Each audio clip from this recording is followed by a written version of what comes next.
Hello and happy day. How does slowing down sound to you today? Would you like to reduce the noise for just a bit? Are you ready to make a choice and decide to listen? My name is Igor, SF Walker. I'm here to remind people to slow down, to reduce the noise, to walk their lives into a natural flow. Welcome back to the Book of the Week series. Every week, as I read another amazing title, I share it with the world. Today, we look at Mutant Message Down Under by Marlo Morgan. The real people don't think the voice was designed for talking. You do that with your heart or head center. If the voice is used for speech, one tends to get into small, unnecessary, and less spiritual conversation. The voice is made for singing, for celebration, and for healing. I've learned that as long as I had anything in my heart or my head, I still felt necessary to hide, it would not work. I had to come to peace with everything.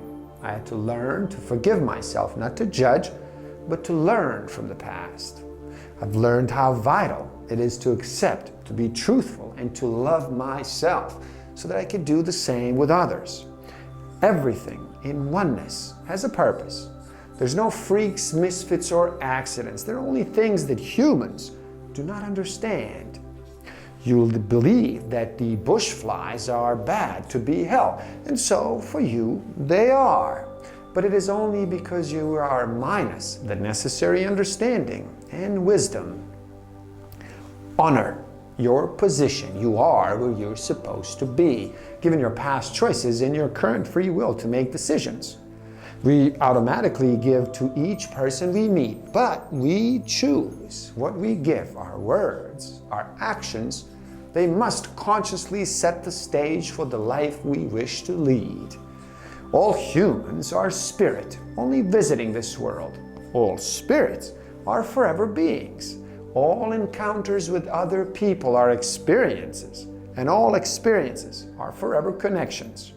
Real people close the circle of each experience. If you walk away with bad feelings in your heart from another person and that circle is not closed, it will be repeated later in your life. You will not suffer once, but over and over and over again until you learn.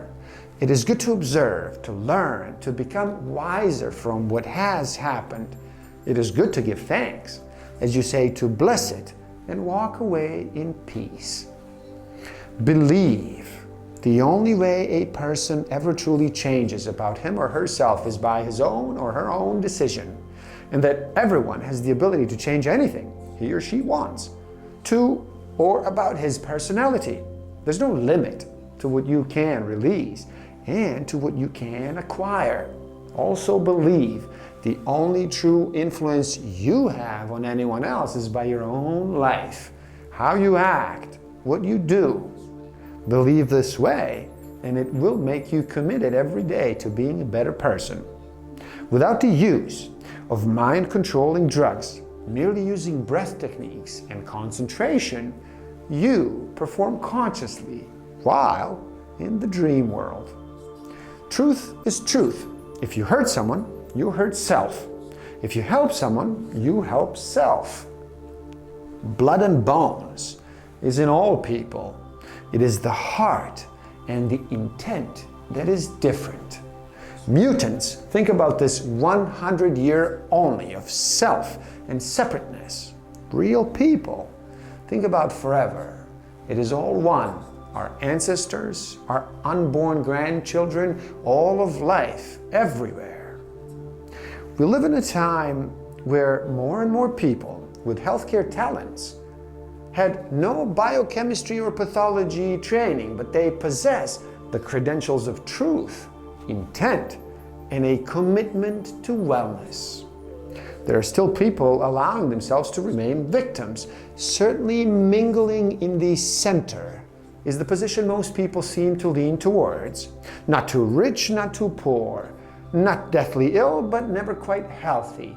Not morally pure, but somewhat short of a serious crime. And sooner or later, we must step out in faith we must lead, if only to become responsible for ourselves. Humans were made in the image of God, but not the physical image because God has no body. Souls were made in the likeness of divine oneness, meaning they're capable of pure love and peace and have the capacity for creativity and caretaking of many things. We were given free will and this planet to use as a learning place for emotions which are uniquely acute when the soul is in the human form. The early people, in experimenting with emotions and actions, found they had free will to feel angry if they so elected. They could look for things to feel angry about and to create situations to make anger, worry, greed, lust, and lies, and power. But not the feelings and emotions one should spend time developing. You either have faith or fear, not both. Things they think generate fear. The more things you have, the more you have to fear. Eventually, you're living your life of things. Divine oneness planned no suffering to any living creature except what the creature accepts for itself. I realize that to grasp the unknown, to embrace what looks different, is threatening. I try to explain that the unknown may expand our awareness. It might cure our social problems. It may even cure disease. Still, it feels it all falls on deaf ears. People even become defensive. It seems that the next leg of my journey in life is not under my control, but is being driven by the highest level of power. God, grant me the serenity to accept the things I cannot change, the courage to change the things I can, and the wisdom to know the difference. Please, do help out. It's easy. Simply like this video so more people can enjoy it. Share it too and spread the word. Subscribe to my channel and stay up to date. And the link to this book is in the description below, so buy it and read. Never stop learning. Thank you. Love and respect.